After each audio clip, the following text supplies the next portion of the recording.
ce second panel. Comme pour le premier, nous avons eu d'éminentes personnalités, des hommes de foi et des hommes d'action, des hommes de conviction qui nous ont partagé ce qu'ils pensaient et qui nous ont inspirés. Et ce second panel que nous allons bientôt commencer va nous aider à savoir d'où nous venons. D'où nous venons en tant que Burkinabés. Et je vais tout à l'heure passer la parole au modérateur qui saura bien mieux que moi introduire ces éminentes personnalités que nous avons la joie d'avoir avec nous. Nous sommes très heureux de vous accueillir et que la fête soit belle. Merci. Merci beaucoup. Merci pour cette belle introduction. Madame, Monsieur, bonjour. Merci à vous d'être là pour ce second panel qui en réalité n'est que la suite logique donc, du premier, avec la seule différence qu'on essaie cette fois-ci de se recentrer sur le Burkina. Et comme vous le savez, que ce soit le Burkina, le Sahel ou le monde de façon globale, les panélistes l'ont signalé tantôt, nous traversons une crise, il y en a qui parlent donc de crise de civilisation et qui impacte naturellement sur notre quotidien. Pour ce qui concerne le Burkina, et vous savez tous ce qui nous traversons aujourd'hui, c'est de savoir d'où est-ce qu'on est parti pour nous retrouver dans cette situation. Si on sait comment est-ce qu'on se retrouve, on s'est retrouvé dans cette situation, la belle question c'est de savoir surtout, et c'est ce qu'on va essayer de faire ensemble, comment justement on essaie de sortir dans la crise des problèmes justement que nous traversons aujourd'hui. Donc c'est l'objet principal de ce panel que j'ai le bonheur donc de modérer avec d'éminentes personnalités que nous avons sur ce panel. Et habituellement, on commence par la droite, mais vous allez me permettre donc de commencer par ma gauche, qui est votre droite. Et donc, vous avez le professeur Youssoufou Ouedraogo. Donc, il est enseignant-chercheur à la retraite, bon, il n'y a pas très longtemps. Professeur titulaire donc, de physiologie animale, donc à l'université Joseph Ki Zerbo. Mais sa particularité, c'est qu'il s'intéresse surtout aux questions de société. Il est essayiste, il a publié plusieurs ouvrages. Je vais parler juste de deux en lien avec ce que nous allons dire tout à l'heure. C'est notamment donc, vivre ensemble au-delà du slogan. Donc c'est un des livres qu'il a publié. Et également donc, la gauche nationale, pour ceux qui savent ce qu'est la gauche nationale. Donc au Burkina, vous saurez, on va en parler dans les échanges, ce que ça peut représenter dans ce que nous traversons et surtout en ce qui concerne les perspectives. Donc le professeur Youssoufou Ouedraogo va parler avec nous donc, du parcours du Burkina et surtout des perspectives pour sortir de ce que nous traversons comme crise. Le second panéliste, le second malheureusement, le troisième n'est pas là, c'est le docteur Rassablega Seydou Ouedraogo. Le docteur Rassablega Seydou Ouedraogo est aussi enseignant-chercheur, il est économiste. Sa spécialité, ce sont les banques, mais et voilà, il va au-delà justement de cette question pour s'intéresser aussi à ce qui concerne la société burkinabé. Donc je crois qu'il est connu de tous les Burkinabés, même au-delà, en raison de son engagement au sein de la société pour essayer aussi de trouver des solutions aux préoccupations que nous traversons, notamment à travers son institut, l'Institut Free Afrique, donc, qui anime régulièrement des conférences, qui fait des publications, qui anime le débat au Burkina, donc pour essayer de réfléchir sur tout ce que nous traversons comme difficultés, comme problème, et y apporter des éléments de solution. Donc c'est avec ces deux que nous allons ensemble essayer donc, de revenir sur cette thématique burkinabé, d'où venons-nous? Le troisième, je le disais, Milégué Traoré, qui n'est pas avec nous. Donc voilà, on va se contenter donc des échanges avec nos deux panélistes. Professeur, merci à vous donc de répondre à notre invitation. Merci également à vous, docteur, d'être avec nous sur ce panel-là. Donc, sans trop tarder, on va y aller. Un panel donc qu'on a voulu en 3 parties. Donc, la première partie, c'est l'état des lieux sur le vivre ensemble aujourd'hui au Burkina Faso et surtout les causes donc, des conflits que nous avons connus. Le deuxième point, ce sera donc ce que nous apprend l'histoire sur ce qui nous unit en tant que Burkinabés. Et le troisième point, c'est comment construire un avenir souhaitable pour toutes, pour tous, en s'appuyant donc sur nos forces.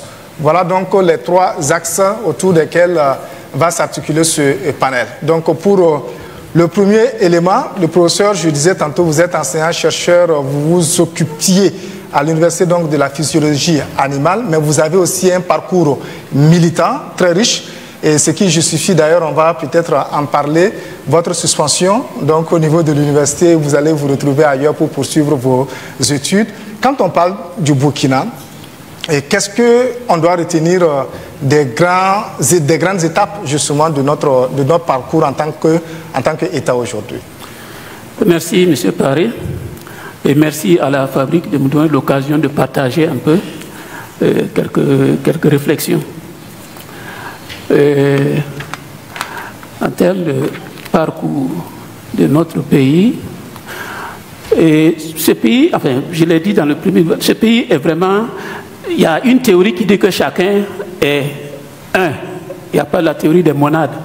Mais pour le Burkina, il y a plein de choses qui font que c'est un pays qui est comme des événements sélectionnants en quelque sorte, qui l'ont configuré tel qu'il est aujourd'hui, avec évidemment ses avantages, ses inconvénients, enfin ses joies et ses peines, comme on peut le dire.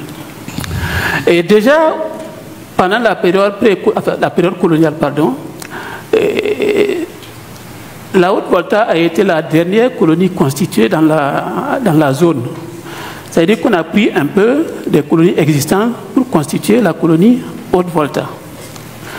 Et quelques temps plus tard, je crois 13 années plus tard, le colonisateur a estimé que la Haute-Volta, comme telle, avait accompli sa mission historique sous l'œil du colonisateur. En fait, il s'agissait de drainer les flux migratoires, c'était la colonie la plus peuplée, il s'agissait de drainer les flux migratoires vers la Côte d'Ivoire et le Soudan, au détriment du Ghana, qui avait pris beaucoup d'importance. On n'en parle pas beaucoup, mais on a une très forte colonie ghanéenne, et au départ, les flux étaient plutôt abondants de ce côté. Donc, une fois que cette réorientation des flux migratoires réussit, pour le colonisateur, la colonie Haute-Volta avait accompli sa mission historique.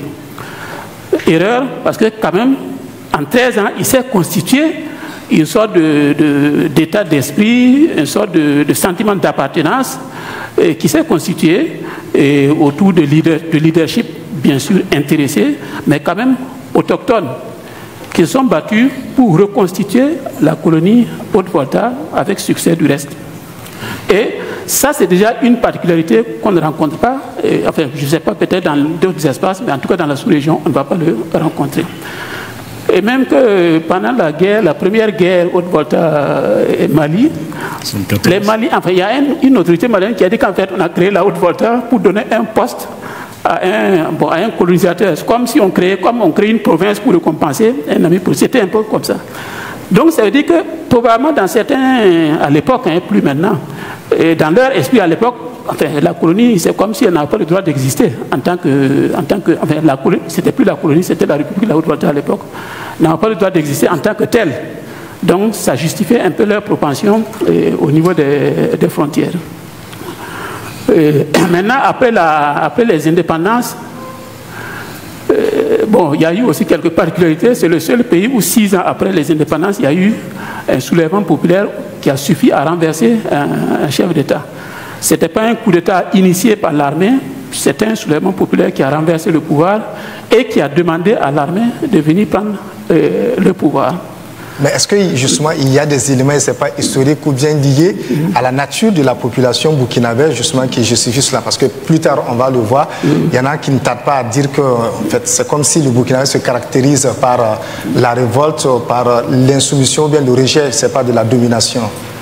Ce n'est pas, enfin, je ne dirais pas que c'est de l'insoumission, je ne dirais pas que c'est la révolte. Ce n'est pas quelque chose de volontaire. Le Burkinabé ne se l'est pas prémédité. Bon, moi je suis un révolté, je vais faire ceci ou cela. C'est la trajectoire qui amène à ce genre d'événement. Donc, par contre, ce qu'on peut remarquer, c'est que déjà le sentiment national a été déjà créé du moment où les gens ont revendiqué la reconstitution de la colonie. Ça veut dire qu'il y a un embryon de sentiment national qui s'est créé et le Burkinabé est reconnu comme étant, enfin, tout ça, ça a participé à créer ce qu'on appelle, on est des hommes de cœur, en quelque sorte. C'est le cœur, enfin, dans nos langues nationales, on appelle ça le cœur. En fait, la détermination. Parce que quelque part, il se disait aussi que la Haute-Volta n'était pas viable. Donc les gens ont voulu démontrer que même si économiquement elle paraît apparemment non viable, on va la faire vivre politiquement par notre engagement, par notre détermination à faire vivre notre pays. Donc ça, c'est une particularité peut-être qui a ses avantages et qui fait que, bon, quand on a fait un premier soulèvement, 6 ans d'indépendance, bon, tout le reste est permis. D'accord. Jusqu'à l'insurrection et tout ce qui s'ensuit. On va revenir donc à certains éléments après l'indépendance. Docteur, quand vous regardez aujourd'hui le Burkina, le Burkinabé, et quels sont les éléments justement de l'histoire qui vous traversent un peu l'esprit et qui vous semblent quand même assez spécifiques de l'histoire du pays? Merci, bonjour à toutes, bonjour à tous. Je suis très heureux d'être là. Je remercie ceux qui organisent cette belle activité dans le pire moment de notre histoire. Je considère, malheureusement, on le dit, je le dis depuis quelques années, nous sommes dans le creux de la vague, on le sait tous, et c'est le pire moment de notre histoire. Depuis quelques mois, nous sommes convaincus que la réflexion est secondaire et qu'il faut aller tout de suite faire ce qu'il faut faire. Ce n'est pas mon point de vue. Je pense que quand ça va très mal, la chose la plus importante, c'est la pensée. Pour comprendre pourquoi ça ne va pas et puis regarder comment on peut rebondir. Et c'est pour ça que je trouve que c'est une très belle plateforme. Pour revenir à ta question, Ousmane, c'est très intéressant ce que le professeur a dit. Ce sont des éléments constants qui nous viennent à l'esprit quand on parle du Burkina Faso. C'est une colonie qui s'est battue pour se reconstituer, c'est exact. Mais peut-être juste en 30 secondes dire quelque chose avant la période coloniale. Nous sommes un espace qui est l'espace qui a été pendant des siècles et des millénaires un lieu de formation de grands ensembles sociopolitiques. Et pour ce qui est du Burkina, on a connu des royaumes aussi, pour ne rester que sur les royaumes aussi. Et il faut montrer le lien très fort que nous avons avec le reste de l'Afrique de l'Ouest, avec le Ghana pour les formations des peuplades qui viennent de là, dont les Mossi, mais pas seulement, mais aussi avec le Grand Sahel, parce qu'il y a beaucoup qui ne savent pas, mais le royaume du Yatenga, à un moment donné, a dominé jusqu'à Tombouctou. Au XIVe siècle, le royaume de Yatenga a possédé, a conquis Tombouctou. Ça montre des flux et des reflux très importants. Mais pour l'économiste, des choses qui me paraissent être extrêmement importantes pour nous caractériser. Premièrement, ça on les partage avec d'autres pays, mais c'est beaucoup plus massif chez nous, c'est la démographie. En 1900, nous sommes 3 millions d'habitants. Nous sommes la colonie la plus peuplée, le territoire le plus peuplé de l'AOF, de l'Afrique de l'Ouest francophone, en 1900. Et qui fait dire à quelqu'un comme De Gaulle, le grand homme d'État du pays colonisateur, quand il dit la Haute-Volta dans ses mémoires, il dit la Haute-Volta, la terre des hommes. En gros, nous sommes connus comme un pays d'hommes, au sens où on pensait qu'il n'y avait pas grand-chose chez nous à part des hommes. Et ce paramètre démographique est décisif, y compris aujourd'hui. En 1960, nous sommes 4 millions et poussières. Et comme l'a dit le professeur, les flux démographiques, les mouvements de migration sont très importants dans notre colonie parce que nous avons été regardés comme un réservoir de main-d'œuvre pour les autres. D'abord pour le Ghana. Et pourquoi pour le Ghana? Parce qu'à l'époque, les travaux forcés, le travail était beaucoup plus contraint dans les colonies francophones que dans les colonies anglophones. Donc les nôtres ont fait une grosse colonie au Ghana, qui a été intégré plus systématiquement qu'en Côte d'Ivoire, deuxièmement, quand le colon français s'est attelé à faire en sorte que la Haute-Volta soit le réservoir de la main-d'œuvre. Ce paramètre démographique de 4 millions en 60 est aujourd'hui à 22 millions à l'intérieur du pays et une grosse dizaine de millions à l'extérieur du pays. C'est fondamental pour comprendre le pays. Ça me paraît être le premier paramètre pour comprendre tout ce qui nous arrive. Pourquoi ? Vous avez un doublement de population en 25 ans. Ceux qui ont 25 ans ici ont vu le pays doubler de taille de population durant leur vie. Ceux qui en ont 50 ont vu 2 fois le pays doubler de taille. Et ceux qui ont le bonheur d'atteindre les 75 ans ont vu 3 fois. Donc c'est immense. D'autant que, deuxième paramètre, nous sommes sur une région du monde où l'environnement est extrêmement fragile. Si vous avez un doublement de la population dans un environnement extrêmement fragile, où donc vous avez une dégradation des terres, vous avez un recul des formations forestières, vous avez un recul des zones les plus humides, pour l'économiste, c'est décisif. parce que nous sommes essentiellement des sociétés agro-pastorales. En termes de taille de population, l'occupation, l'activité qui occupe l'essentiel de la population, c'est l'agriculture et l'élevage, en gros, pour aller vite. Donc vous avez une situation dans laquelle la population grossit très vite, les formations, la ressource environnementale se raréfie et ça crée une compétition extrême pour la ressource. C'est décisif. Maintenant, ce n'est pas une calamité, ce n'est pas une fatalité. Ce n'est pas une fatalité si on sait travailler sur un troisième paramètre pour l'économiste qui est quoi? La productivité. En d'autres termes, la capacité d'une unité de travail ou de terre à produire plus.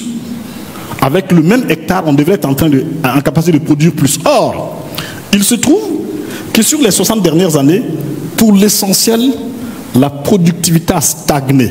En d'autres termes, ce que nous pouvons tirer d'un hectare de terre n'a pas radicalement changé en 60 ans, pendant que le croît démographique est celui-là. Ce sont des paramètres qui me paraissent essentiels pour nous caractériser plus que d'autres. Parce que si vous prenez le Niger, ils vont plus vite que nous, c'est vrai, mais il y a beaucoup d'autres pays africains qui vont beaucoup moins vite que nous en termes de croît démographique. L'effet que ça a tout de suite si votre productivité n'augmente pas, encore une fois, c'est que nous sommes tous en compétition pour les ressources. Et c'est un élément décisif pour comprendre la crise actuelle. Et dernier point, toujours pour l'économiste, me semble-t-il que ce qui nous caractérise également, c'était, peut-être, j'espère que c'est toujours le cas, c'était une conscience de la modestie de nos moyens, qui fait par exemple que dans les années 80, quand la plupart des pays africains ont connu les programmes d'ajustement structurel en lien avec le fait qu'ils avaient une gestion gabégique de leur budget et que la conjoncture internationale était très mauvaise, nous n'avons pas connu des programmes imposés par le FMI. C'est vrai qu'il y avait Thomas Sankara qui était là, c'était une toute autre politique, mais même avant Sankara, on avait connu ça, ce qu'on appelait l'ajustement structurel, l'auto-ajustement des Burkinabés, des voltaïques, sous Marc Garango, sous la Misana. Donc c'est pour expliquer qu'on a eu une trajectoire qui est consciente de ça, que c'est essentiellement les ressources humaines qui sont nos capacités, nos principaux atouts, et que nous n'avons pas beaucoup d'autres choses. Mais je ne crois pas que c'est toujours le cas. Je vais finir juste là-dessus, parce que, en particulier, depuis qu'on a découvert l'or, c'est pas qu'on a découvert l'or, depuis le boom minier dans notre pays, nous avons une situation qui complexifie l'économie politique de l'insécurité terroriste, en particulier terroriste. Je me souviens que quand j'étais en licence et en master, je suivais un cours d'économie politique des conflits, et le prof qui était britannique m'a dit, mais pourquoi vous suivez le cours, vous êtes du Burkina Faso, il n'y a rien, il n'y aura pas de conflit là-bas, pourquoi il n'y a pas de ressources à piller à ciel ouvert? S'il n'y a pas de ressources à piller à ciel ouvert, pour qu'un conflit puisse perdurer, c'est difficile. Or, vous savez maintenant que depuis 2008, l'or progresse de façon exceptionnelle et on découvre de l'or partout. Nous cassons des écoles pour aller creuser dans le sous-sol de ces écoles. C'est très clairement ce qui se passe. C'est pas juste... on a connu ça autour de Houndé. Donc ça crée une situation où on a maintenant une ressource qui peut être pillée par des forces malfaisantes, mais aussi par des opportunistes qui peuvent alimenter la conflictualité. Je reste avec vous, docteur, pour que vous vous étaliez un peu sur cet aspect. En fait, la concurrence ou bien la rivalité, la course pour les richesses, et puis la population qui est assez peut-être un peu élevée. Comment est-ce que ça explique aujourd'hui les crises sociales ou bien les fêlures qu'on a donc, par rapport au vivre ensemble? Comment est-ce que ça peut expliquer ce que nous vivons? Pour moi, c'est un paramètre décisif. Mais avant de dire ça, qui est une cause endogène et interne de la situation actuelle, il faut repartir en arrière pour dire exactement ce qui nous arrive. Ce qui nous arrive ne serait pas arrivé si d'autres que nous n'avaient pas décidé de leur propre chef, sans nous consulter, de bombarder la Libye, de disloquer la Libye et d'assassiner Kadhafi. C'est très clair. J'en veux pour preuve que quand vous regardez un pays comme la Guinée-Conakry, quand on explique que le terrorisme est alimenté par les problèmes ethniques, les problèmes communautaires, les problèmes de gouvernance, les problèmes de ressources, comme j'explique, les problèmes de croix démographique, tout ça est vrai, ça alimente tout ça. Les problèmes de ressources à pied. La Guinée-Conakry réunit ces conditions plus que le Burkina Faso. Elle est plus corrompue que nous. Elle a des problèmes ethniques beaucoup plus clivés que nous. Elle a des difficultés avec ses ressources qu'elle ne maîtrise pas plus que nous. Elle est épargnée aujourd'hui encore par l'insécurité terroriste parce qu'elle est loin du foyer de départ. Ceci étant, quand l'insécurité terroriste nous affecte, à partir de ce moment, la cause exogène s'acclimate dans des conditions locales trouve des facteurs internes, des facteurs endogènes qui sont du carburant pour lui. Et dans ces facteurs, il y a la concurrence pour les ressources en raréfaction. Les ressources sont de plus en plus rares, d'autant que notre gestion des ressources a été une gestion profondément inégalitaire.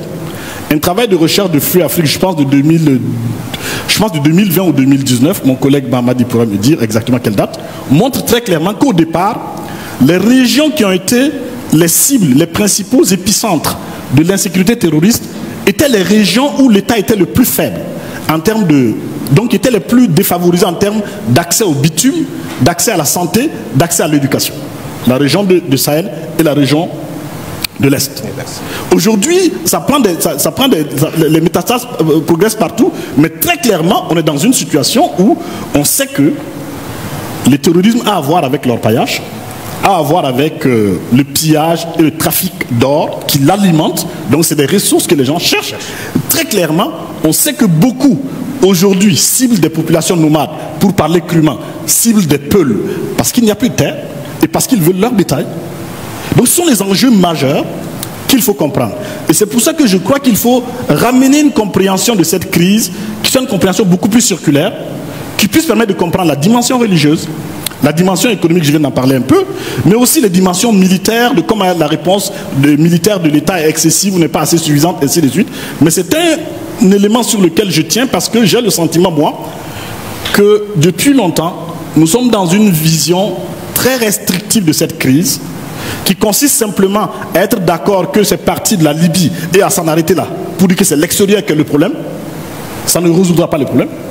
D'accord. Ou qui consiste à insister sur d'autres dimensions comme les paramètres militaires qui ne sont pas suffisants, encore une fois, pour à la fois comprendre le problème ou le résoudre. D'accord. Professeur, docteur parlait tantôt donc de la question de la religion et la question ethnique aussi qui est revenue. En gros, quand on parle de cette crise, on parle de la question du vivre ensemble, la cohésion sociale. Et par contre, dans votre développement, tantôt vous l'aviez dit, hein, au regard de comment est-ce que la colonie est née, il y a ce sentiment justement d'appartenance à un État, il y a cette volonté justement de faire vivre, vaille que vaille, cet État. Comment est-ce que vous vous expliquez aujourd'hui les difficultés que nous avons justement à préserver cette cohésion sociale?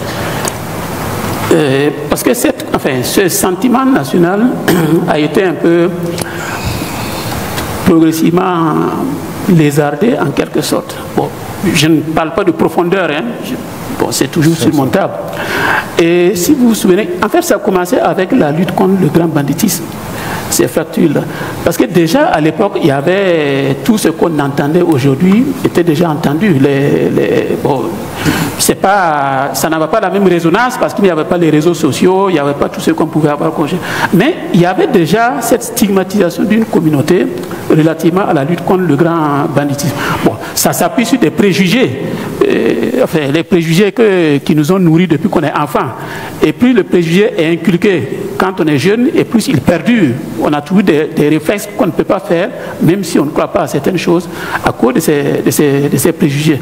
Donc évidemment, la crise terroriste est venue se greffer à l'insécurité, et compte tenu de l'absence de l'État, du sentiment d'abandon par l'État dans certaines zones, évidemment, ça constitue un réservoir de recrutement pour ces terroristes. Donc c'est vrai. On a tendance à dire, bon, ce sont les Peuls, ils sont majoritaires, c'est vrai, mais c'est parce qu'ils recrutent dans les zones Peuls. Si c'était les Mossis qui étaient dans ces zones périphériques, la majorité des terroristes seraient des Mossis.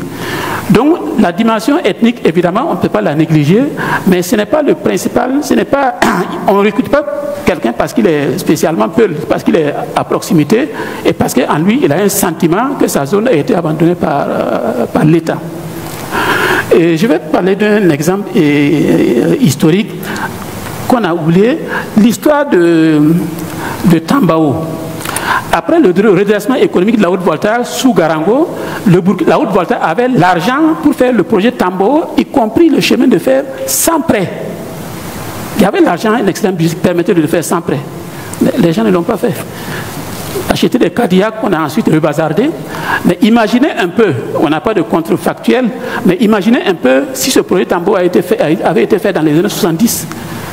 La question de l'intégration sur le plan du développement de ces zones, ce que ça allait provoquer, et tous les accompagnements, Bon, on ne peut pas, je ne sais pas si les touristes allaient toujours avoir lieu ou pas, mais ce qui est sûr, ça allait atténuer quand même quelques effets et ça allait entraîner un certain développement, un sentiment d'appartenance dans ces zones-là.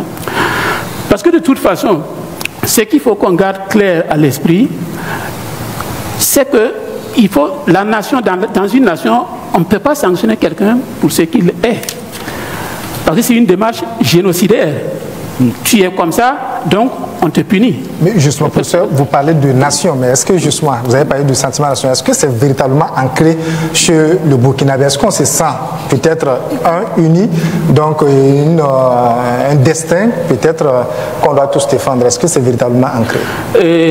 Je dirais, bon, jusqu'à ce que le phénomène terroriste commence autour de 2015, on pouvait dire qu'en tout cas, il y avait ce sentiment national qu'on a hérité justement de la reconstruction de la Haute-Volta et aussi par la structuration des mouvements de jeunes, que ce soit les scouts, l'UGEV, les partis politiques, il n'y avait pas de clivage ethnique, régional ou quelque chose comme ça. Donc tout ça, ça créait un bon sentiment. Bon, on n'est pas aussi avancé que certains pays comme le Sénégal, je pense, mais quand même, il y avait suffisamment de quoi tenir la nation et continuer avec le développement. L'épisode révolutionnaire aussi est venu renforcer la dignité, parce qu'on était considérés comme les moins que rien de la sous-région. Là, ça vient renforcer la dignité. Bon, Blaise aussi, à sa manière, a renforcé cette dignité d'être politique, mais à sa manière. Mais quand même, ça donne ce sentiment qu'on est quelque chose, on n'est pas entité négligeable.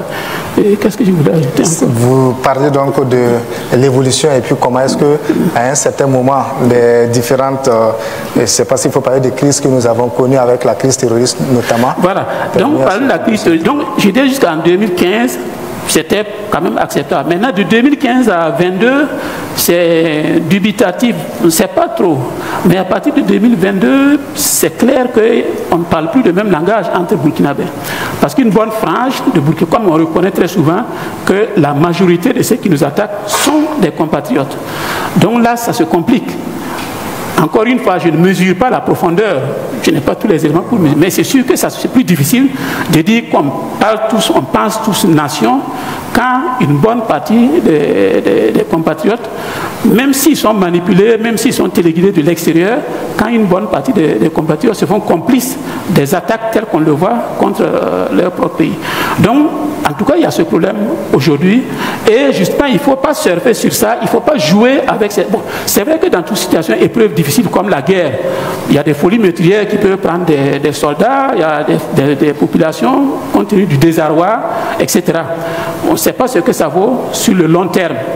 Mais il faut qu'on arrive à instaurer dans l'esprit des gens qu'on ne peut pas sanctionner quelqu'un, surtout c'est une sanction mortelle pour ce qu'il est.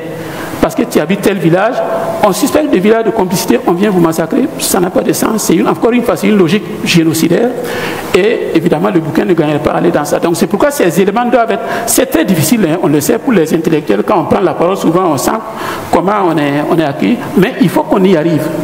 Quand on sanctionne quelqu'un, que ce soit pour ce qu'il a fait, et non pas parce qu'il a rien fait. Enfin, encore plus que ce qu'on est là, c'est même pas évident, puisque c'est au faciès.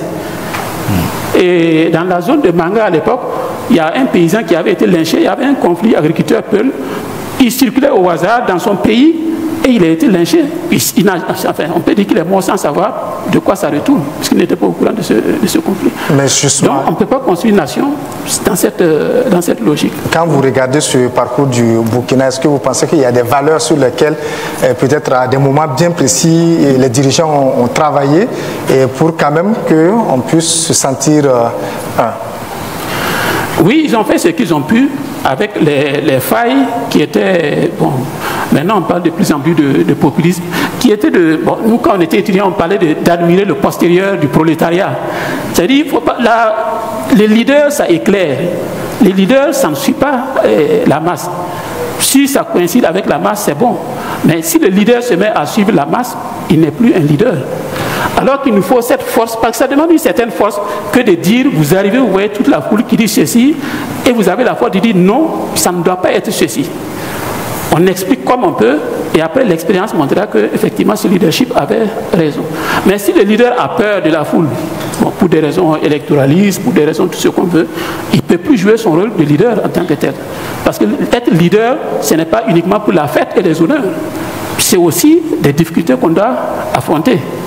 voilà, quitte à temporairement être en conflit avec ceux qu'on a estimé, enfin qu'on estime être l'éclaireur entre guillemets. Et ce travail reste profondément à faire au niveau de ce qu'on appelle l'élite. Bon, je ne sais pas trop ce qu'il faut mettre dedans. En tout cas, il faut que ce travail soit fait pour que derrière les passions, derrière les folies meurtrières qui sont tout à fait, même dans les grandes guerres, on a vu, il y a des gens qui massacrent, etc. Ça, c'est inévitable.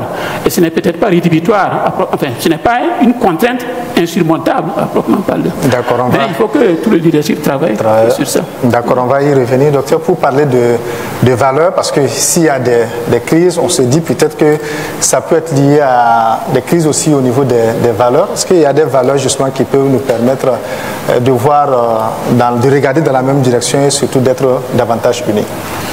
Bien sûr, tu permettras que je revienne un peu sur ce qu'il a dit sur la nation. Allez-y. Ça me paraît être extrêmement important. On parle souvent de vivre ensemble. J'aime pas beaucoup ça. Ouais. La nation est l'étape ultime du vivre ensemble. Le vivre ensemble, ça peut être des négociations entre communautés juxtaposées plus ou moins en intelligence. La nation est beaucoup plus homogène que ça. En 1990, il y a eu un colloque très important à Bamako sous l'égide du professeur Kizerbo qui a nourri un livre qui s'appelle La natte des autres. Et dans ce livre, il est clairement dit, explicitement écrit, que l'ethnie nous a beaucoup servi. Mais qu'il est temps qu'on passe à autre chose. C'est ma conviction. Nous ne pouvons pas continuer à dire la parenté à plaisanterie nous unit, l'alliance à plaisanterie, pendant que des peuls massacrés trouvent refuge chez des forgerons qui sont censés être leurs protecteurs et on vient les massacrer là. Donc tous ces éléments sont relativement épuisés et il faut qu'on se pose la question de comment on va nourrir l'élan national. Comment on va reprendre le processus de fabrique de la nation. La nation n'est pas d'une donnée. Si nous actons que l'ethnie a fini sa mission historique et qu'il faut passer maintenant à la nation, il faut des outils pour ça. Et l'économie est un outil indispensable de la fabrication nationale. Parce que vous ne pouvez pas vivre ensemble quand ce que vous avez à partager, ce n'est que la misère. Donc la question du développement économique est une question, c'est une condition pour affermir, pour renforcer, pour grandir le sentiment national. Mais docteur, avant d'aller sur la question de l'économie, comment justement passer de l'ethnie à la nation, si on sait peut-être aussi comment est-ce que nos différents États ont été constitués? Absolument. On peut penser que c'est quelque chose de complètement illusoire, mais historiquement on a des exemples. L'exemple le plus récent que nous avons dans notre pays, c'était Thomas Sankara. Thomas Sankara était un bâtisseur de nations. Sankara a plusieurs défauts, Sankara a plusieurs choses sur lesquelles on peut être en désaccord, mais on ne peut pas lui nier le fait qu'il avait conscience que son pays ne pouvait pas rentrer dans le 21e siècle avec l'archaïsme sociopolitique et économique qu'on avait. Si bien que quand il dit Burkina Faso, et nous sommes des Burkinabés, il tente de recourir aux langues de plusieurs ethnies majoritaires dans le pays, comme pour montrer qu'on a besoin d'arriver à faire unité à partir de nos diversités. Ce n'est pas quelque chose qui est donné, mais ça a été tenté par lui. Mais j'insiste sur le fait que c'est une question économique. Parce que ce qui s'est passé pour moi, la casse de la dynamique nationale, moi j'ai la date de l'après Sankara. On a assassiné Sankara avec la dynamique nationale. Pourquoi je le dis? Ce n'est pas parce qu'on n'a plus fait la révolution ainsi de suite. Mais on est reparti sur des politiques très inégalitaires. On est reparti sur des exclusions sociales, on est reparti sur des exclusions régionales, qui fait que si ce n'est pas à la fin des années 90 où on a eu un regain de sentiment national avec une double affaire, la crise ivoirienne qui nous a tous requinqués dans une sorte de chauvinisme ou de nationalisme, ça peut servir aussi à construire la nation, mais ça n'est jamais suffisant. Et deuxièmement, l'affaire Norbert Zongo qui a choqué tout le monde, qui nous a refait. Donc on a des choses précises au plan de l'économie sur lesquelles on peut partir. Maintenant, tu avais posé la question des valeurs plus spécifiquement. Quand vous regardez les valeurs, moi je crois qu'on se trompe lourdement en croyant que certaines valeurs nous sont authentiquement propres et ne sont pas défendues par d'autres. Par exemple, et ça a été vrai, pendant longtemps, on a vu le Voltaïque et le Burkinabé comme un grand travailleur. C'est de moins en moins vrai. L'éthique du travail est en train de foutre le camp dans notre pays en lien avec la corruption. Si vous voyez quelqu'un qui a 3 téléphones qui valent 1 million et qui il se lève à 10 h du matin, il fait la fête tout le temps, vous ne savez pas exactement comment il fait ça, vous n'encouragez pas les jeunes à travailler dans ces conditions si le travail n'est pas valorisé, n'est pas rémunérateur. Mais de plus en plus, on ne peut plus dire que nous sommes donc un pays où le travail est valorisé. Deuxième chose très importante, qu'on croyait être les nôtres. Nous pensons et nous pensions que nous étions un pays de grande solidarité. C'est vrai, mais ça ne nous est pas typique. Regardez, en Europe du Nord, la moitié du revenu national est captée par l'État pour organiser la solidarité. Vous allez dire que comme ils n'ont pas leurs cousins chez eux à la maison, ils n'ont pas leurs tantes, ils ne sont pas solidaires. Chez nous, ça ne vaut pas 15%. C'est un indicateur économique de la solidarité nationale. Donc il montre que même si nous sommes solidaires, on a besoin de repenser cette solidarité avec des outils modernes, avec des outils économiques en particulier, pour qu'elle puisse être réelle. Et dernier point, et ça c'est mon gros chagrin, j'ai eu le bonheur de vivre dans quelques pays ouest-africains et ailleurs dans le monde, et j'ai toujours dit aux gens, une des particularités de notre pays, c'est que le paramètre ethnique, le paramètre régional et le paramètre religieux ne sont pas décisifs dans l'espace public. C'était vrai. Je ne crois plus que ce soit vrai. Si vous regardez un pays que j'aime beaucoup, le Bénin, le Togo, le Ghana, la Côte d'Ivoire, tous ces pays, ils ont un nord, ils ont un sud. Le Cameroun, ils ont un nord, ils ont un sud. La fracture est très claire. En Guinée, c'est très, très radical entre les Pelés et les Malinqués. Nous n'avions pas ça. Nous étions un pays dans lequel le vivre ensemble entre les religions était très, très... c'était sublime. Mais ça recule sous nos yeux aujourd'hui. Vous voyez les fondamentalismes de tous bords qui sont là. Vous voyez une situation très claire aujourd'hui. Si quelqu'un est Peul dans la salle, il ne peut pas avoir le même sentiment d'appartenance à la nation aujourd'hui, malheureusement, que moi qui suis aussi. Malheureusement. Parce que qu'on le veuille ou pas, il y a des massacres de communautés, dont principalement des massacres de communautés Peul. On peut discuter pourquoi ça, mais ça crée une situation qui fait qu'on ne peut plus penser que la tolérance légendaire du Burkina est là. Je ne le dis pas pour nous décourager, mais je le dis pour dire que si nous avons été capables de le faire hier, nous devons être en capacité de le reprendre aujourd'hui en mieux. Pas seulement avec des mots, mais avec des politiques publiques concrètes, avec des politiques sécuritaires concrètes, avec des politiques de respect de la vie humaine. Un point là-dessus. Beaucoup de jeunes aujourd'hui croient que la question des droits de l'homme, et on le dit, c'est l'imposition de l'Occident. Il n'y a rien qui me fend le cœur comme celui-là, comme ça. Qu'on appelle ça droit de l'homme ou quoi, mais la sacralité de la vie. Le fait qu'on croit que l'autre, mon semblable, a des droits et que je n'ai pas le droit de piétiner ses droits, c'est commun à toutes les sociétés au monde. Comment pouvons-nous penser que ces valeurs-là ne sont venues que de l'extérieur et veulent nous être imposées? Parce qu'on a une guerre qui nous aveugle. Comment pouvons-nous penser, après que on a connu de très belles humanités en Afrique? Chez nous, on donne son lit à l'étranger pour dormir à terre. C'est quand même, c'était nous comme cela. C'est des questions de considération de l'autre. Quand vous avez la charte du Mandé, 1235, elle commence par Nimbeini, Nimafsani. Toute vie est une vie. Aucune vie n'est supérieure à une autre. C'est une proclamation de droit. Bien avant les autres, bien avant l'Occident. Donc faisons très attention à ne pas nous abîmer en pensant que les considérations de droits de l'homme, parce qu'on le dit comme tel, parce que c'est financé par des étrangers, par des ressources étrangères, on va jeter le bébé avec l'eau du bain en disant que non, nous on ne connaît pas les droits de l'homme, nous on massacre et puis on va voir ce qui se passe après. Ça n'a jamais été ça l'Afrique dans son entièreté. Nous sommes une terre d'humanité, une terre d'humanisme, il faut qu'on s'en souvienne. Et si on ne s'en souvient pas, on va continuer à se perdre, on va continuer à ne plus être en capacité de dire ben nous sommes des Burkinabés, nous sommes un peuple travailleur, nous sommes un peuple tolérant, nous sommes un peuple qui s'auto-ajuste, qui ne pense pas que ces problèmes sont les problèmes des autres simplement, c'est ça Sankara, mais que nos problèmes partent de nous-mêmes et qu'on va construire par nous-mêmes notre propre bonheur. D'accord. Professeur, je voudrais aussi que vous réagissiez.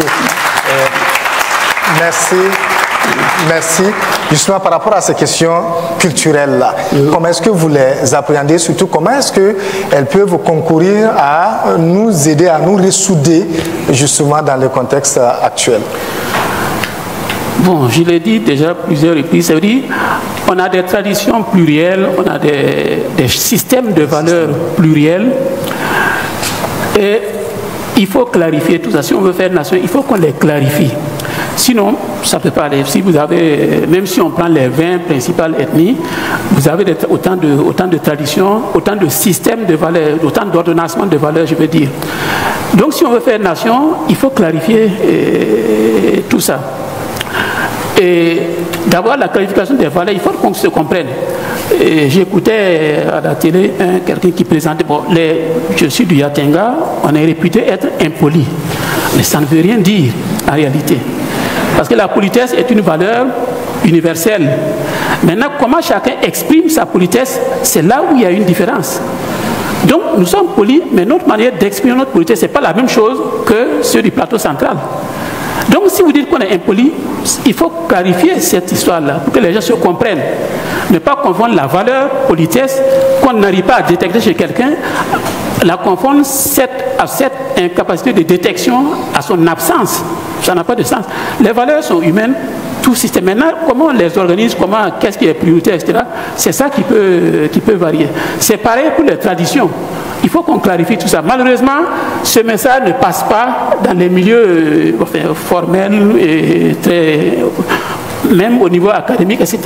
Alors que ce travail est à faire. C'est un peu pour ça aussi j'insiste sur le fait que nous devons penser profondément nos pays. C'est bien, hein, tout l'universel et tout, mais comment aller à l'universel si on ne se connaît pas soi-même? Et ce travail reste profondément à faire, à ce que je crois. Parce que de tout ce que j'ai pu consulter et lu, je pense que ces aspects restent un peu obscurs, et un peu comme la fameuse parenté à plaisanterie, qu'on est en train de faire buller, alors que ça fait longtemps qu'elle a perdu sa fonction sociale en réalité. Les gens juste prennent ça sur la parole, mais dès qu'il y a une épreuve, on balance tout de côté et puis on se rentre dedans. Mais est-ce qu'il faut réinventer ou bien comment réarticuler justement ces valeurs? Mais avant de les articuler, il faut qu'on se comprenne. Je ne peux pas arriver, bon, si on parle de la position, on mettait d'impoli, tant que je n'ai le temps d'expliquer, ça va être difficile. Mais ça, je voudrais que vous insistiez un peu là-dessus, parce que vous parliez de cette variation variable au niveau des valeurs. On est le Burkina, mais selon qu'on vienne de telle localité ou telle autre localité, je prends l'exemple par exemple du vous, le vouvoiement, on dit, bon, vous m'avez tutoyé, donc vous m'avez manqué du respect, alors que chez certaines communautés, il n'y a pas ce débat. Est-ce qu'on peut ramener ce débat au niveau national pour qu'on puisse accepter la divergence, ça se disait tantôt dans le panel précédent, et qu'on puisse s'accepter et puis aller avec les divergences? Bon, c'est ça le travail qui reste à faire en réalité. Mais encore une fois, ça fait peut-être une vingtaine d'années que j'ai réfléchi un peu sur ces questions de clarification des valeurs, mais ça reste très, très limité au niveau avec des collègues du secondaire, etc. Ça ne prend pas, entre guillemets. Alors que, enfin, à mon sens, c'est peut-être que je me trompe, hein, il faut qu'on clarifie. Si on ne clarifie pas les questions des traditions, les questions des valeurs, ça va être difficile de faire nation. Parce qu'on est toujours marqué par nos préjugés. Voilà, je raconte souvent à des jeunes, en ce qui me concerne, où j'ai découvert pour la première fois, venu de Titao à Ouagadougou, où je vois pour la première fois des peuls musclés. Je n'en connaissais pas avant. Voilà, parce que le peul que je connaissais, c'est bon, svelte, endurant peut-être, qui peut marcher des centaines de kilomètres, pas capable de jouer au football ou de terrasser un mot aussi à la lutte. C'est à Ouaga que j'ai vu ça. Donc ça a ouvert mon horizon. Professeur, en réalité, ce n'était pas des peuls. C'était des éleveurs de base. Voilà. Il se trouve qu'ils sont majoritairement peuls. Voilà. Donc j'imagine tous ces éléments-là, il faut qu'on les clarifie. Et c'est vrai que nous connaître aussi d'où viennent ces préjugés. Il est possible qu'il y ait des origines à ces préjugés à partir d'un fait isolé qu'on a vite généralisé et universalisé, etc., etc. Mais ça, c'est un travail de fond que l'intelligentsia doit faire, les chercheurs et tous les objecteurs doivent pouvoir faire. En tout cas, j'essaie de faire ce que je peux. D'accord. Voilà, c'est que le diagnostic est assez difficile, ça peut prendre du temps. On n'a pas assez de temps parce qu'il faut aussi permettre l'interaction avec le public. Mais je voudrais vous poser cette question, docteur. Et qu'est-ce qu'il faut faire? Parce qu'il y a un aspect très intéressant dont parlait tantôt donc le professeur, les préjugés, parce que la colonisation aussi s'est faite sur la base de préjugés. On dit l'homme, il est ennemi de ce qu'il ne sait pas. Mais au regard de tout ce que vous avez dit, comment justement on recolle les morceaux et comment est-ce qu'on arrive à nous unir davantage? Plusieurs choses. Je veux marquer un point encore sur la question des valeurs. Comment on peut les resustenter? Comment on peut les régénérer? Regardez la valeur travail. Dans les mémoires du colon, c'est ça qui caractérise le voltaïque. Dans les mémoires des populations d'ailleurs, c'est ça qui caractérise le Burkinabé. On est en train de la perdre. Une des raisons, c'est que le travail n'est plus rémunérateur. Pourquoi il n'est plus rémunérateur? Parce que la corruption est plus rémunératrice que le travail. Est-ce que vous connaissez de 1990 à 2023, donc en 33 ans, vous connaissez combien d'hommes politiques qui ont géré les deniers publics au niveau ministériel et qui ont fait la prison durablement, éteindre leur peine jusqu'à épuisement de leur peine parce qu'ils ont été corrompus. Nous sommes la patrie de l'intégrité. C'est ça qui est notre rêve. Dans la nation de Sankara, ils rêvent que nous soyons la patrie de l'intégrité. Aujourd'hui, la corruption n'est pas sanctionnée ni sévèrement par l'État, ni par la justice, ni même par la société elle-même. Tout le monde applaudit le grand frère corrompu qui donne à boire à tout le monde dans le quartier et on sait d'où vient l'argent, mais on ne veut pas savoir. Mais le grand frère qui dit mais il faut que tu travailles, hein, je n'ai pas l'argent, lui on le déteste. Donc ça c'est un élément important, mais encore une fois je ne renvoie pas ça aux individus. Je renvoie ça à des politiques publiques. Parce que ce qui consiste, ce qui dit souvent, il faut que chacun fasse sa part et puis finalement on va tous être bien, c'est pas vrai. Le tout n'est pas égal à la somme des parties. C'est pas ça. En société c'est beaucoup plus compliqué que ça. Quand vous allez en Europe ou ailleurs dans le monde où il y a moins de corruption, comme au Botswana, c'est lié au fait, en Afrique donc, c'est lié au fait que quand il y a une corruption, la sanction est tellement sévère, la corruption est une entreprise, c'est un investissement. Que celui qui veut aller en entreprise de corruption se dit, mais si finalement ça va me coûter 10 ans, si finalement je ne pourrais pas jouir de mes biens, je ne vais pas y aller. Donc ça c'est un élément important. Maintenant pour dire un dernier mot sur la situation actuelle, moi je pense qu'on est dans le pire moment de notre histoire. Et je crois que c'est pas une crise, c'est une superposition de crises. C'est une crise sécuritaire, c'est une crise communautaire, c'est une crise de notre système éducatif, de l'État, c'est une crise de la coexistence entre les religions, c'est plusieurs crises, c'est une crise économique assurément. C'est plusieurs crises qui s'interpénètrent. Mais c'est fondamentalement d'abord une crise de sens. En d'autres termes, nous ne comprenons pas ce qui nous arrive. Faisons très attention à la compréhension de ce qui nous arrive et à la pensée de ce qu'on pourrait faire. Il se trouve que aujourd'hui, plus que jamais dans notre pays, on n'a jamais autant méprisé la réflexion. On n'a jamais autant méprisé la pensée. Je ne le dis pas parce que c'est mon métier d'être chercheur. Je le dis en tant qu'observateur. Ça nous coûtera extrêmement cher. Pour repartir dans cette crise, il faut plusieurs choses. La première chose, il faut un consensus sociopolitique minimum. Parce que si vous voulez mettre tout le monde d'accord, du reste l'autre a dit que ce n'est pas son projet. Son projet n'est pas de mettre tout le monde d'accord. Donc à partir de ce moment, vous comprenez qu'on a un grand problème. Si nous faisons face à la pire crise de notre histoire, la première des choses, c'est qu'on met tout le monde d'accord, pas sur tout, mais sur le minimum. C'est pas pour dire qu'il est corrompu, mais on est d'accord quand même, on ne va pas le poursuivre. C'est pas ça que j'appelle mettre tout le monde d'accord. C'est mettre les légitimités importantes du pays d'accord, premièrement. Et deuxièmement, de délibérer collectivement pour décider de quelles sont nos priorités et comment on va résoudre ces priorités. Ça paraît théorique. Je vais donner deux cas en faisant très court de historiquement comment c'est arrivé. En 1989, dans un pays qui s'appelle le Bénin, on a une crise économique très sévère, une crise financière, il y a plusieurs arrêts de salaire, une crise politique, l'État, avec 17 ans de dictature de Kérékou, on est sans perspective politique. Le Bénin invente la Conférence nationale des forces vives, qui est une technologie sociopolitique endogène qui a permis au pays de reprendre, d'ouvrir la perspective d'avenir. Et cette conférence a gouverné le Bénin pendant 30 ans. Les résultats de cette conférence ont gouverné le Bénin pendant 30 ans. C'était une fabrique de consensus sociopolitique dans un moment important. Pendant qu'à l'époque, le clivage était fort. Il y avait des condamnés à mort qui étaient en exil. On ne sait pas comment ils ont fait pour arriver à faire venir tout le monde pour inventer cela. D'autres ont voulu copier, ça a plus ou moins réussi. Mais c'était profondément une invention béninoise. Deuxième exemple, qui est Burkinabé. En octobre 2014, vous savez ce qui est arrivé. Et puis l'armée prend le pouvoir. C'est vrai que c'était une insurrection populaire, donc on était beaucoup plus fort, certes. Mais nous avons inventé quelque chose qui était petit, qui était un consensus sociopolitique pour désigner un président qui a été élu. Kafando a été élu. Pas au suffrage universel, bien sûr, mais il a été élu. Et on a déterminé un agenda. Moi, je suis très insatisfait de ce qui s'est passé en 2014-2015, mais rétrospectivement, je dis quand même que ce qui s'est passé n'était pas mal. Pourquoi? Parce que le coup d'État de l'homme le plus craint du pays à l'époque, en septembre 2015, n'a pas pu ébranler ce consensus sociopolitique. Et ce consensus était signé par les acteurs stratégiques de la société, les forces de défense et de sécurité, les autorités religieuses et coutumières, la société civile, et puis, qui est-ce que j'ai oublié? Les partis politiques. Les partis politiques. Bon, c'est ce que j'aime le moins, c'est pour ça que je les ai oubliés. Je pense que je ne suis pas seul à ne pas les aimer. Mais justement, il s'agit de ne pas faire avec ceux seulement qu'on aime. C'est ça l'enjeu.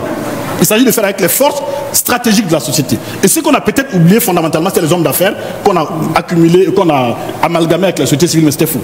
Mais ce que je veux dire par là, la résistance de septembre 2015, les gens ne sont pas sortis pour défendre Kafando. Les gens ne sont pas sortis pour défendre Dida. Les gens sont sortis pour défendre un consensus sociopolitique. Eh bien, c'est ça qui nous manque aujourd'hui. Il nous manque une situation où on peut inventer quelque chose. Je crois à notre capacité à inventer cela. Si nous inventons cela, nous sommes en mesure d'ouvrir de très belles perspectives. Nous sommes en mesure de faire avancer l'agenda de la construction nationale à un niveau extraordinaire. Mais pour faire ça, il faut qu'on se regarde entre nous et qu'on arrête de trouver des faux fuyants, qu'on arrête de penser que c'est l'autre qui est à 100% responsable et qu'on se dise la vérité de façon confortable entre nous pour construire ce consensus-là. D'accord, merci pour cette précision, professeur. Donc, vous pouvez aussi, en vous référant à des faits historiques, nous dire comment justement on peut relever le défi. Donc, en partant déjà de ce qui s'est passé au cours de la transition, malheureusement, après cette transition de 2015, à titre personnel, il y avait comme une relève politique à l'ancienne classe qui avait commencé à émerger. Et malheureusement, les gens ont commencé à se rentrer dedans. On s'est mis à hurler avec les loups, etc. Donc, les gens se sont tellement lynchés, entre guillemets, que cette relève qui semblait converger sur quelque chose s'est finalement fracturée. De sorte que, bon, aujourd'hui, ce n'est plus la même symbiose que ce qu'on a connu en 2014-2015. L'autre élément qu'il faut ajouter, évidemment, il y a le ciment judiciaire qui a ses limites, ses défaillances. Mais il y a aussi le comment, je vais partir d'une citation sur l'environnement. Il y a un penseur français, je crois, qui avait dit que ce n'est pas l'environnement qu'il faut défendre, mais le type d'homme qu'il faut pour le protéger. Nous avons changé l'environnement par politique. Et vous comprenez qu'on a besoin de ce type d'homme en politique. Et on a raté le coche sous Damiba, sous le premier MPSR. Sur un exemple que je vais prendre, c'était la question de mandat non salarisé en réalité. Ce n'était pas gratuit. Le mandat non salarisé et le mandat salarisé des députés de l'ALT. Il y en a qui étaient contre, il y en a qui étaient pour. Si on pense que la valeur qu'on veut promouvoir, c'est contre la salarisation du mandat de député, vous balayez, vous mettez de côté ceux qui sont pour ça et vous travaillez avec ceux qui sont pour, puisque vous pensez que c'est ça qui est conforme aux valeurs qu'on veut promouvoir. Donc là, on aurait renouvelé un peu la classe politique sur une valeur, autour d'une valeur qu'on veut promouvoir. Mais ce n'est pas ce qui a été fait. On a plutôt ramené ceux qui étaient contre, donc qui étaient contre la valeur qu'on veut promouvoir, et on les a promus. Conséquent, cette valeur n'a pas pu être exprimée. Donc il y a plusieurs leviers sur lesquels il faut travailler, mais il faut aussi qu'il y ait un peu, je dirais, de la promotion de que ces personnes soient visibles. On a des personnes tout à fait anonymes, et je pense à bon, c'est des gens qu'on pense insignifiants, mais derrière la valeur qui sous-tend leur conduite est à prospecter, à chercher. Vous avez un parquet qu'on appelle Moïga devant la Bissia zone commerciale. On a ouvert la zone Bissia zone commerciale, il était là comme parquet. Aujourd'hui, il est toujours là comme parquet. Peut-être que d'autres ont eu des véhicules. Il a vu les gens passer, des gens venir à pied, progresser, revenir en V8. Il a vu toutes sortes de gens, mais il est là dans son parking. Qu'est-ce qui fait qu'il n'a pas cherché à fuir, à voler, à faire quoi pour devenir... Mais il est là, il mène sa vie digne dans cette sobriété-là. Je ne dis pas que c'est un modèle, mais il y a quelque chose qu'on peut détecter chez ce genre de personnes. On a des gens qui ont commencé à vendre des petites boutiques qui sont devenus des grands maillants, qui viennent dans tout le pays, mais vous ne les verrez jamais à la télévision témoigner. Vous ne les verrez jamais. Donc ces gens ne seront pas pour. Par contre, quelqu'un qui surgit brutalement, d'un an à un autre, il est milliardaire, il passe tout le temps à la télé. Vous créez une OSC aujourd'hui dans la semaine qui, si vous passez sur toutes les chaînes radio, même si votre OSC est fictive.